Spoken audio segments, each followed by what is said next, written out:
For Charles, knowing where his center was meant working for powerful clients without compromising his ideals. And making a film to represent the United States in communist Russia in 1959 would put that philosophy to the test.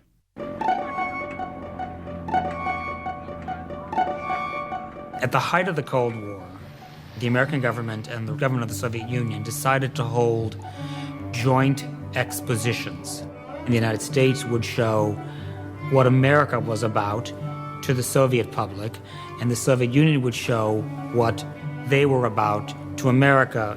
And one of the centerpieces were a series of American kitchens, and it was there that Khrushchev and Nixon had their so-called kitchen debate.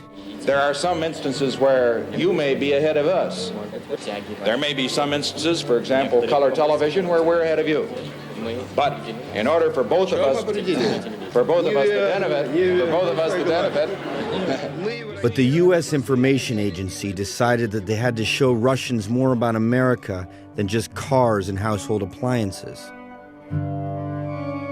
The idea is that Charles and Ray will make a film about life in the USA, glimpses of the USA. How could you make the world, as we see it in the United States, how could you make it really credible to an audience like that?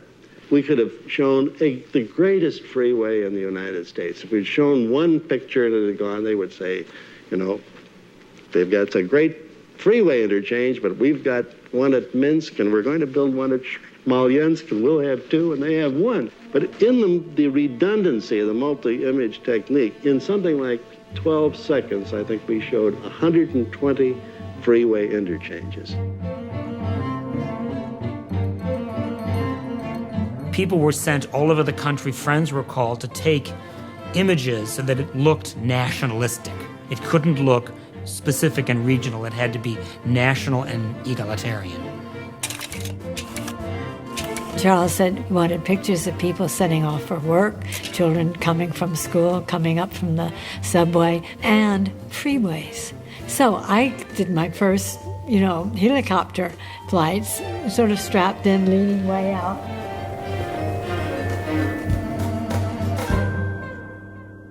I think the State Department had sort of envisioned having lots of troop marches, and Charles said he'd do the film, but he didn't want to have it reviewed before it was shown. The government really didn't have any idea what was happening. We would have these showings for the guy who would represent the government coming out. It seemed like each time it would just get going and then it'd go blank. And we'd say, that's as far as we are right now. And he said, well, yeah, I guess it looks okay, I don't know. And so he'd go away.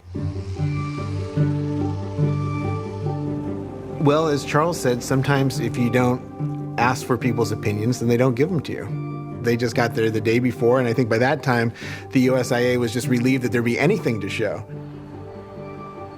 And here you have this giant effort that gone into building the building and putting the screens up and tickets being, all of that happening, and he's waiting till the very last minute. It's just kind of his nature. It was right at the end he would suddenly appear, and it would look like it was effortless. He'd say, this is just a little something we've been doing, and there'd be blood all over the floor from the thing, When we look at the night sky, these are the stars we see, the same stars that shine down upon Russia each night. We see the same clusters, the same nebula, and from the sky it would be difficult to distinguish the Russian city from the American city. If you're going to communicate with 3 million Soviet citizens, you need to say something true. You can't just show off you got better weapons or this or that. You got to try to speak from the heart. And they did.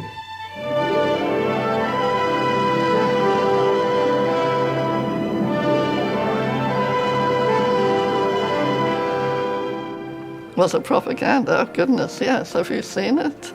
Yes, it's selling the US, and it's selling, I think, a very sanitized USA.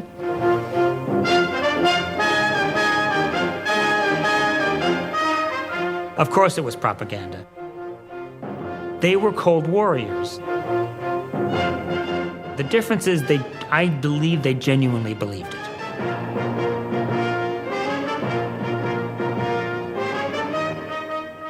One of the interesting things was how to end this. Charles had this idea of a jet plane. Ray still felt this might be a bit hard-edged, could have military implications. We never had an ending. And one day Ray walked in and said, "Forget-me-nots." Charles said, "Okay, forget-me-nots."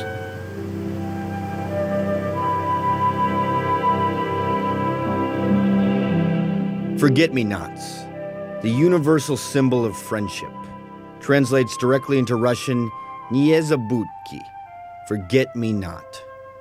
They describe Nikita Khrushchev with tears running down his cheeks.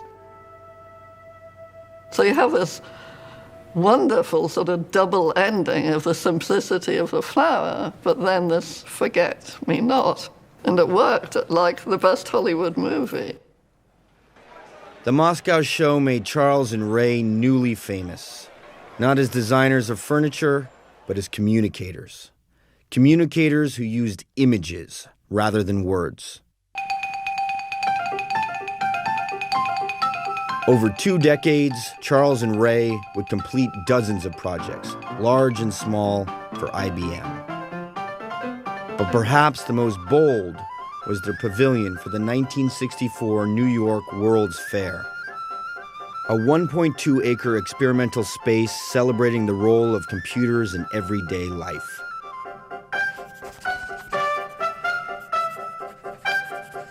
I was drawing the stuff as fast as he could conjure it up, and they came up with this idea of putting that theater up on top of these trees. And so I knew they're going to have these plungers going into the ground. They're going to move, 400 people up on this ramp. And I knew, as a designer, I was going to have to figure out some way to make all that happen. And he's just so excited about this thing. And then I'm just standing there like that. And I said, "Charles, this is just nuts." And he says, "Yeah, and no one has told us not to do it." For the show in Moscow, they had used 7 screens. But at the IBM Pavilion, there were 22. Charles was very big on making people feel welcome. You don't just get them in an auditorium and show the film. You have a host. But it was very hard. Everything you said not only had to be memorized and rehearsed, but it had to be timed so when you pointed to this screen, what you were talking about appeared on this screen, and the same with that screen and all the others. But the problem was the host had a nervous breakdown.